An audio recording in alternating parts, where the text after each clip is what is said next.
사랑은 온전합니다 라는 제목으로 하나님의 말씀을 나누도록 하겠습니다.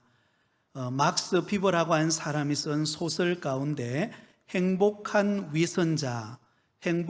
위선자라고 하는 이야기가 나옵니다. 남자 주인공은 해리라고 하는 사람인데요, 이 해리라고 하는 사람은 굉장히 난폭한 성품의 소유자였습니다. 그러다 보니까 그의 얼굴도 아주 험상궂게 생겼습니다. 그리고 동네 사람들이 대부분 그를 싫어했고 가까이 하지를 않았습니다. 그런데 이 해리라고 하는 사람이 어느 날 길을 가다가 미얼이라고 하는 아주 아름다운 여성을 만나게 됩니다. 그리고는 첫눈에 반해버립니다. 그리고는 정중하게 그에게 다가가서 사귀자고 요청을 했습니다. 여러분 어떻게 되었을까요? 당연히 거절당했습니다. 험상궂은 얼굴로 다가와서 청혼을 하니까 누가 받아주겠습니까? 그래서 거절당한 이 헬이 고민하다가 그럼에도 불구하고 이 미얼이라고 하는 여인의 얼굴이 떠나지를 않는 것입니다. 어떻게 하면 그 마음을 사서 청혼하여서 결혼할 수 있을까? 고민하다가 궁리 끝에 그는 가장 인자한 얼굴에 가면을 쓰기로 결정합니다. 너무나 인자하고 따뜻한 얼굴에 가면을 그가 쓰고는, 그리고는 이 미얼이라고 하는 여인에게 다가갑니다. 그리고는 매너 좋게 최선을 다하여 이 미얼이라고 하는 사람을 대하게 됩니다. 그러자 인자한 얼굴로 따뜻하게, 그것도 친절하게 자신에게 다가오는 그 헬이라고 하는 사람의 마음이 빼앗겨서 청혼을 받아들이게 됩니다. 그리고는 결혼을 하게 되었어요. 결혼을 하고 난 이후에도 이 헬은 그 미얼이라고 하는 아내를 너무나 사랑했기 때문에 미얼이가 힘들어할 때마다 그를 격려하고 따뜻한 말로 용기를 주고, 또한 여러 가지 슬픔 가운데 있을 때는 안아주는 그 따뜻함을 그에게 표현해 주었습니다.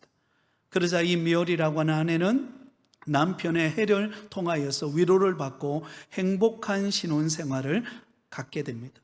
그러던 어느 날이었습니다. 바로 이 해를 잘 알고 있는 친구가 찾아온 것입니다. 그리고는 이전의 모습과 너무나 달라진 그 헬의 모습을 보고 이제는 그의 가면을 벗겨줘도 큰 문제가 없겠다 싶어서 그 헬의 얼굴을 가리우고 있는 그 가면을 벗겨버립니다. 어떻게 되었을까요? 이전에 그 가면을 벗긴 그 친구가 깜짝 놀랐어요. 왜냐하면 가면을 벗겼더니 이전에 그 흉측한 얼굴은 온데간데 없이 사라지고 너무나 인자하고 따뜻한 얼굴로 변해 있더라는 것입니다. 그래서 그 책 제목이 행복한 위선자라는 책의 이름을 지었습니다. 사랑하는 사람 여러분, 이 가면을 쓰고 따뜻한 사랑을 베푼 이 헬이 정말 위선자일까요? 여러분 어떻게 생각하세요? 이 이야기를 통해서 우리가 배울 수 있는 것은 우리가 사랑하는 것, 다른 사람을 사랑하는 것도 연습이 필요하다는 것을 알 수 있습니다. 훈련으로 가능하다는 것을 알 수가 있습니다. 우리의 얼굴, 딱딱한 얼굴에 여러분 따뜻한 미소를 담아서 다른 사람을 향하여 웃어주고 미소 지어주고 따뜻한 말 한마디로 다른 사람을 격려하고 다가갈 때 처음에는 어색하죠. 여러분 서로 인사하라 그러면 어때요? 되게 어색하시죠? 네, 우리 부곡교회는 별로 어색함이 없었어요. 그게 참 감사해요. 네. 서로 보면서 사랑합니다, 축복합니다, 예배 때마다 좀 그거 안 했으면 좋겠다 이러신 분도 가끔씩 계십니다.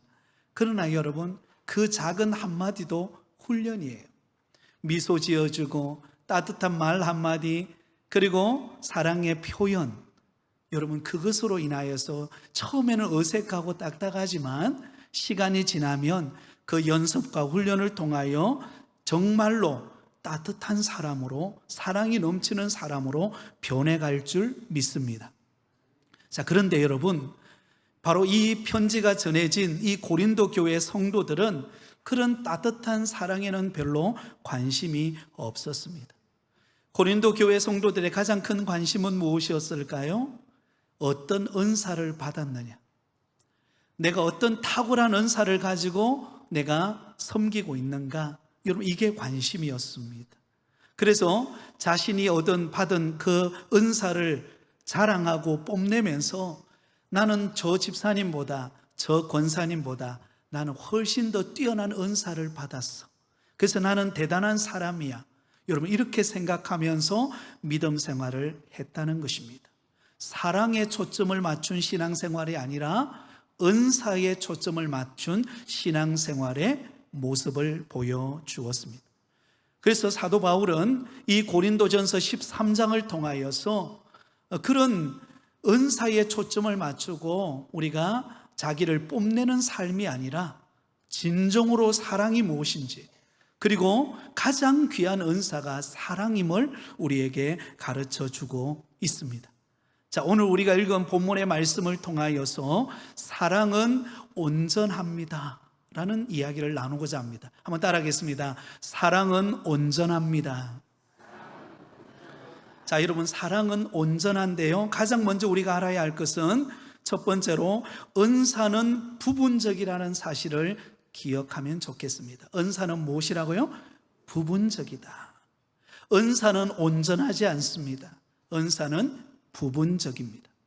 그래서 오늘 우리가 읽은 본문 9절과 10절을 보면 이렇게 기록되어 있습니다. 같이 읽습니다. 우리는 부분적으로 알고 부분적으로 예언하니 온전한 것이 올 때에 부분적으로 하던 것이 패하리라. 자, 여러분, 여기에 부분적이라는 단어가 몇 번 사용되고 있습니까? 3번 반복해서 사용되어지고 있습니다.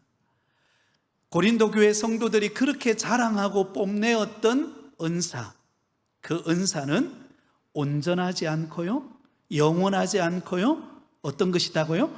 부분적이라는 것을 말씀하고 있습니다. 그렇습니다.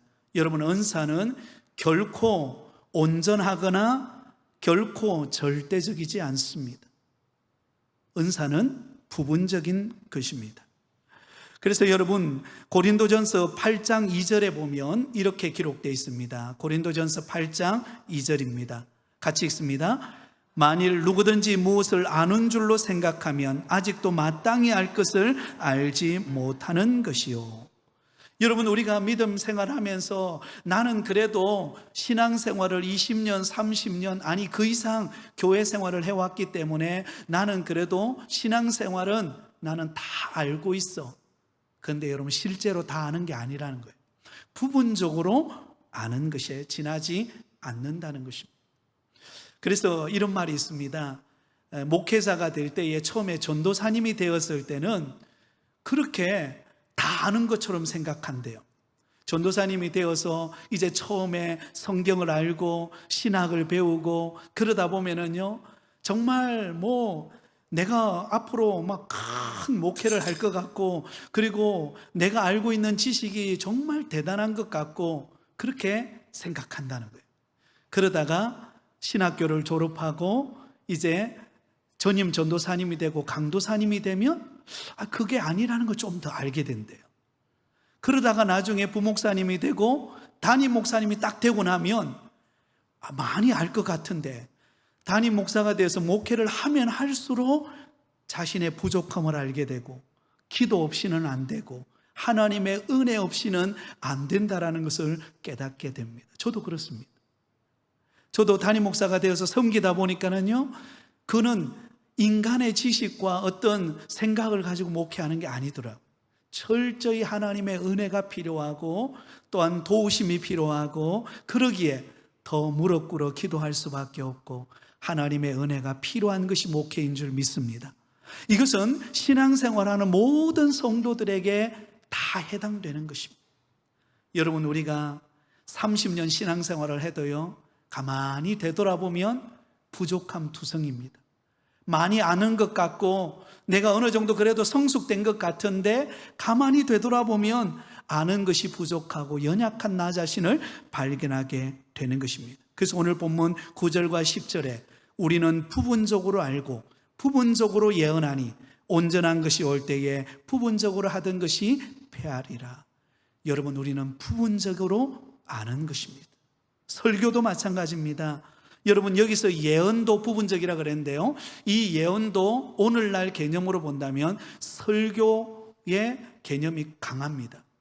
여러분, 목회자가 설교할 때에 말씀을 읽고 준비하는 가운데 은혜를 받아서 성도님들에게 말씀을 전하잖아요. 근데 말씀을 전하고 난 다음에 한 번 더 되돌아보면 내가 왜 그렇게 전했을까? 이 부분을 좀 더 보완했어야 되고 이 부분은 좀 더 신중하게 생각했어야 되는데 라는 것을 깨닫게 됩니다. 늘 부족함을 경험하게 되고 늘 나 자신의 연약함을 깨닫게 되는 것입니다. 여러분, 우리는 부분적으로 아는 거예요. 사도 바울도 여러분 자신을 이야기하면서 이렇게 이야기합니다. 빌립보서 3장 8절을 우리 같이 한번 읽어볼까요? 같이 읽습니다. 시작. 또한 모든 것을 해로 여김은 내 주 그리스도 예수를 아는 지식이 가장 고상하기 때문이라. 내가 그를 위하여 모든 것을 잃어버리고 배설물로 여김은 그리스도를 얻고. 여러분, 사도 바울이 다메섹 도상에서 예수님을 만나기 전에 그의 삶은 한마디로 말해서 자기를 자랑하는 삶이었습니다. 자신이 가지고 있는 지식, 당시 최고의 학문이었던 가말리엘 문화산상에서 그는 학문을 익힌 최고의 엘리트였습니다. 또한 유대교의 열심으로 말한다면 누구에게도 뒤지지 않을 만큼의 열심적인 자기만의 어떤 그런 신앙관이 있었습니다. 또한 그는 유대인 중에 유대인이요, 그는 탁월한 그런 차세대 리더였습니다. 자랑할 게 너무 많았습니다. 그런데 다메섹 도상에서 예수님을 만나고 주의 복음을 위하여 그의 인생을 들으셨을 때에 그가 자신이 과거에 알고 있었던 그 모든 것, 자랑하던 배경, 그 다음에 알고 있는 지식, 그가 열심이었던 신앙의 열심, 그것이 너무나 부분적이고 너무나 초보적이고 너무나 주님 앞에 섰을 때 그것이 아무것도 아니라는 것을 깨닫게 된 것입니다. 그래서 그는 고백하는 것입니다. 이 모든 것을 해로 여김은 내 주 그리스도 예수를 아는 지식이 가장 고상하기 때문이라.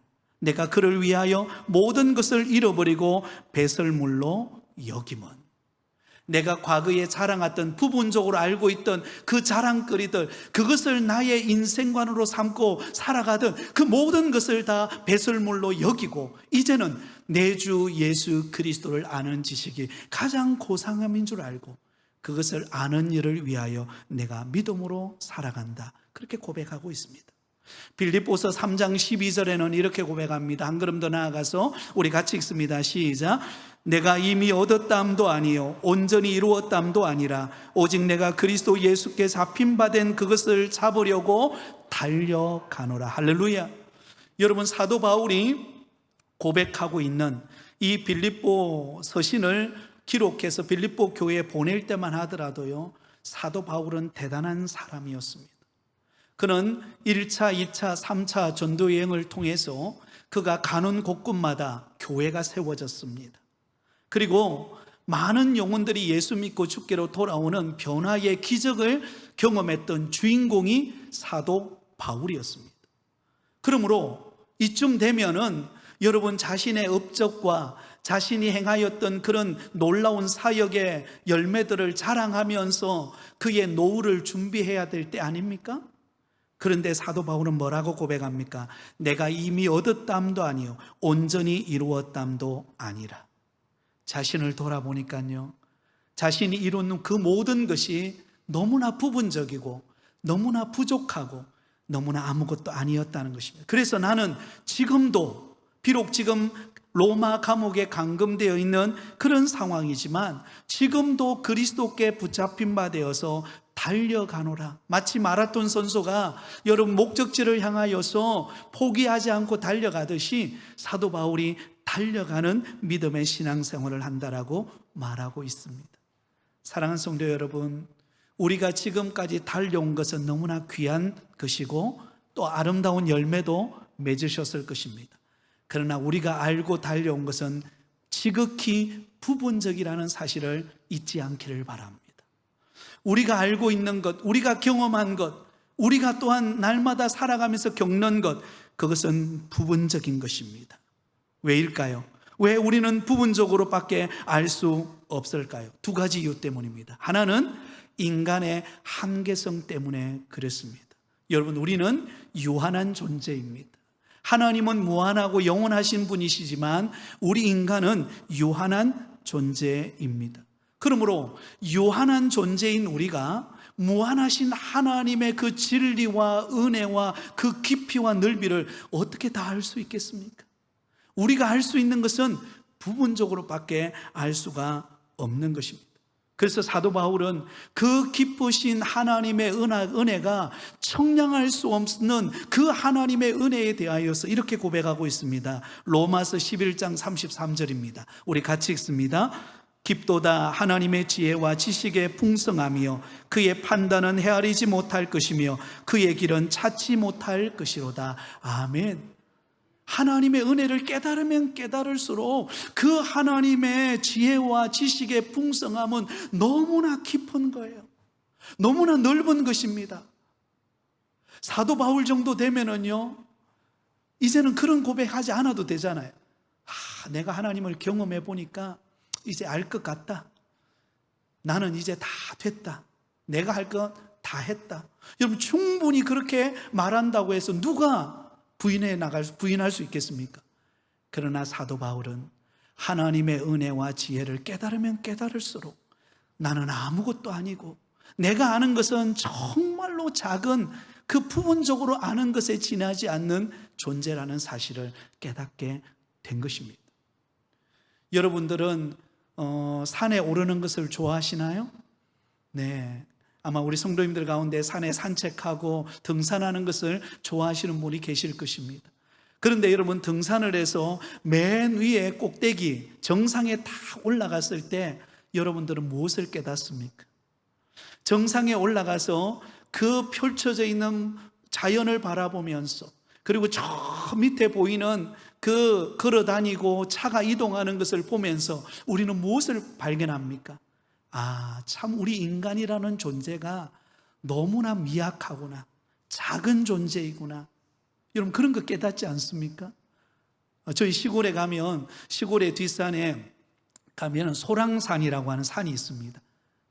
항상 소풍을 가도 소랑산에 가고, 그 다음에 등산을 가도 소랑산에 가고, 항상 그 산에 올라가요. 맨 꼭대기 올라가면 바위돌이 이렇게 아주 멋있게 펼쳐져 있습니다. 그러면 그 위에 올라가서 아래를 탁 내다보면 우리 초등학교도 보이고, 그리고 앞에 섬진강도 보이고, 그리고 그 앞에 뛰놀고 있는 어린아이들도 보이고, 다 보여요. 근데 여러분, 높은 데 올라가 보면 너무나 아래에서 놀고 있는 그 모습들이 작게 보입니다. 굉장히 작게 보이고 굉장히 미미하게 보이는 것입니다. 그때 깨닫는 거죠. 우리가 바둥바둥 하루하루 살아가는 우리의 모습이 너무나 미미하구나, 너무나 작구나, 너무나 부분적이구나. 여러분, 우리가 그것을 깨닫습니다. 이게 인간의 한계성입니다. 사랑하는 여러분, 우리가 믿음 생활할 때에 다 안다고 생각하지 않기를 바랍니다. 우리는 많이 아는 것 같아도요, 우리는 부분적으로밖에 알지 못하고 너무나 작게 알고 있는 거예요. 그러므로 하나님의 은혜의 깊이 안으로 더욱더 들어가셔서 하나님이 주시는 말씀의 은혜와 능력을 체험하면서 날마다 새로워져가는 저와 여러분이 되기를 예수님의 이름으로 축복합니다. 한 가지 더 우리가 부분적인 이유는요, 인간의 타락성 때문에 그렇습니다. 인간의 타락성. 여러분, 인간의 타락으로 인하여서 하나님의 완전하신, 그 영화로우신, 거룩하신 하나님을 다 이해하지 못합니다. 그 하나님 앞에 감히 우리가 나갈 수도 없습니다. 예수님 때문에 우리가 하나님의 은혜의 보좌 앞으로 나아가는 것이지, 죄로 가득 탄 우리 인간이 스스로 하나님 앞에 나아갈 수 없습니다. 그러므로 우리가 아는 것은 부분적인 것입니다. 작은 거예요. 이것을 알면 하나님 앞에 우리는 겸손할 수 있고, 하나님 앞에 우리는 도움을 구할 수 있고, 하나님만이 우리에게 은혜가를 베풀지 아니하시면 우리는 하루도 살아갈 수 없는 존재라는 것을 깨닫게 되는 것입니다. 지금 우리 토요 제자반, 그리고 우리 주일 제자반이 은혜롭게 잘 진행이 되어져 가고 있습니다. 처음에 올 때는요, 제자반이 시작될 때만 하더라도 이 성경 암송을 어떻게 하고, 또 이 성경 읽기를 어떻게 해나가고, 또 예습을 어떻게 해나갈까 부담을 안고 오셨어요. 지금은 별로 그런 부담은 없는 것 같아요. 다만 암송하는 건 부담이 좀 있는 것 같아요. 근데 점점 알아가면 알아갈수록 하나님의 은혜가 얼마나 큰가를 고백하는 것을 보면서 참 얼마나 감사한지 모릅니다. 배워가면 배워갈수록, 알아가면 알아갈수록 내가 부분적으로 알고 있고 내가 얼마나 연약한 존재인가를 깨달아가는 것이 은혜인 줄 믿습니다. 그러면 여러분, 내가 부분적으로 알기에, 내가 아는 것이 작기에 우리는 하나님 앞에 더 겸손하게, 더 주님의 은혜를 구하며 나갈 수 있다는 사실을 기억하면서 날마다 주님을 알아가는 일에 힘쓰는 우리 모든 부곡교회 성도들이 다 되시기를 예수님의 이름으로 축원드립니다. 두 번째는, 온전한 것이 올 때에 부분적인 것이 패하게 된다는 사실을 잊지 않기를 바랍니다. 한번 따라하겠습니다. 온전한 것이 올 때 부분적인 것이 패합니다. 자, 여러분, 온전한 것, 진정한 사랑이 들어오면은요, 부분적인 것은 사라지게 되어 있다는 것입니다. 여러분, 전기불이 있기 전에는 주로 촛불을 켰습니다. 제가 어릴 때도 보니까는요, 보면 이 전기가 있었지만 자주 이렇게 전기가 중간에 끊어지는 경우들이 많았어요. 뭐 폭우가 쏟아진다든지, 아니면 비바람이 분다든지, 바람이 세게 불면 자주 이 전기가 끊어져서 항상 집에는 비치용으로 여러분 초가 있었습니다. 초와 성냥이 항상 놓여져 있었습니다. 그래서 전기가 가면 촛불을 켭니다. 근데 여러분, 이 촛불은 어떻습니까? 집안을 밝히기는 하는데 전기불과는 이게 비교가 안 돼요.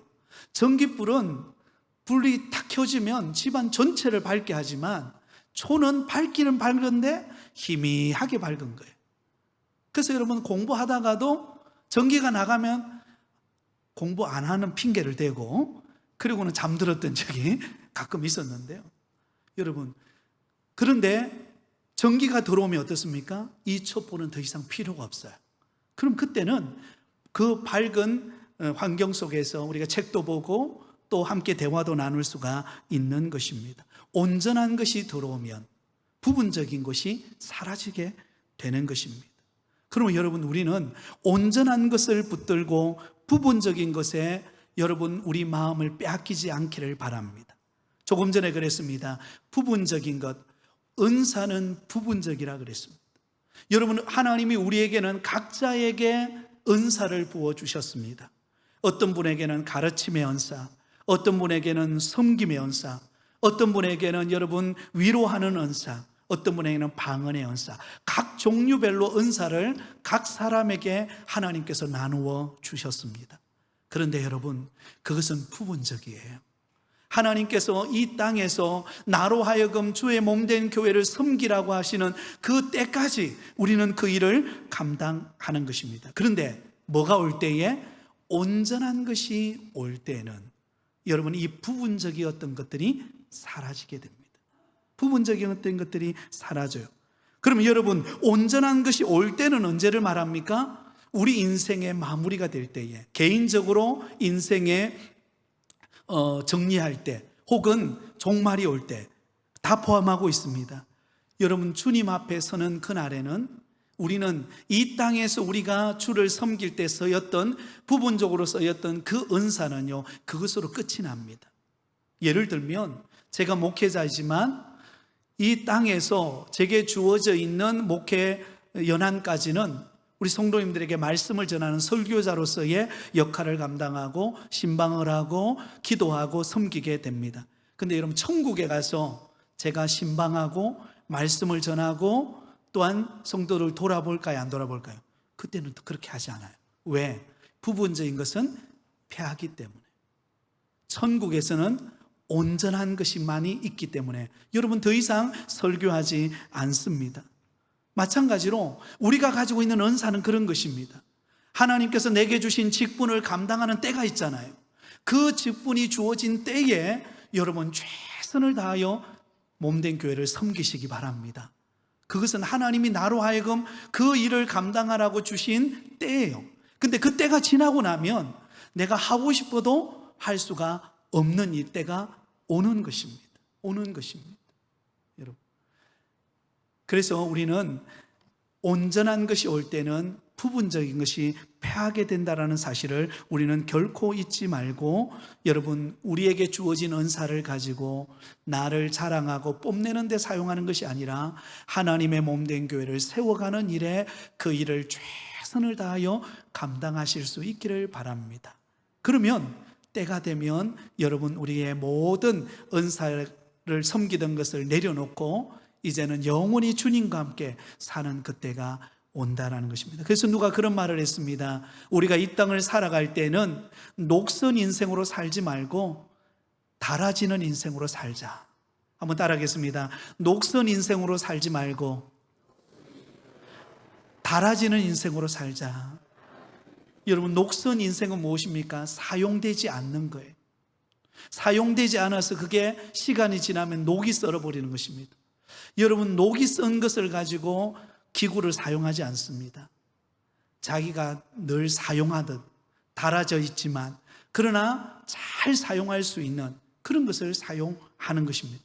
마찬가지로 우리가 우리에게 주어지는 은사와 재능과 직분을 주님 앞에 서는 그날까지 우리는 최선을 다하여 주의 몸된 교회를 섬김으로 달아지는 은혜가 있으시기를 바랍니다.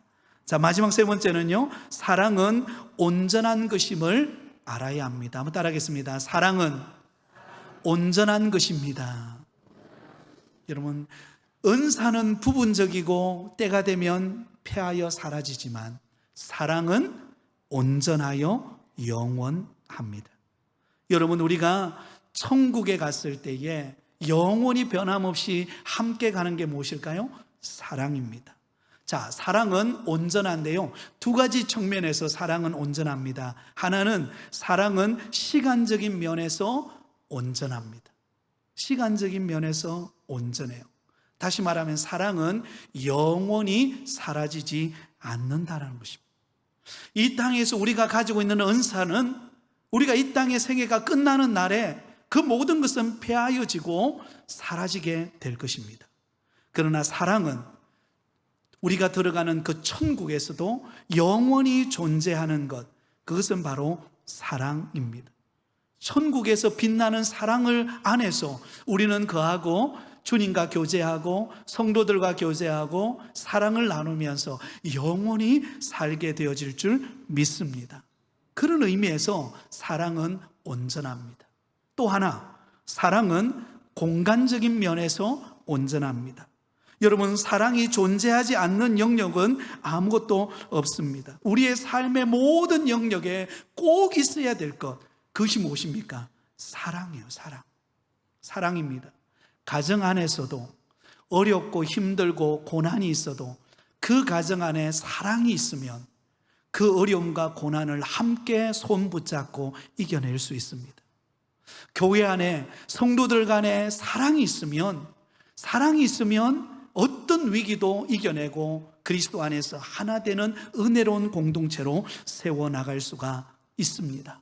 직장 안에서도 사랑이 넘치고 기쁨이 넘치는 그런 직장 생활을 하는 곳이라면 여러분, 그곳에는 얼마나 행복한 직장 생활이 되겠습니까?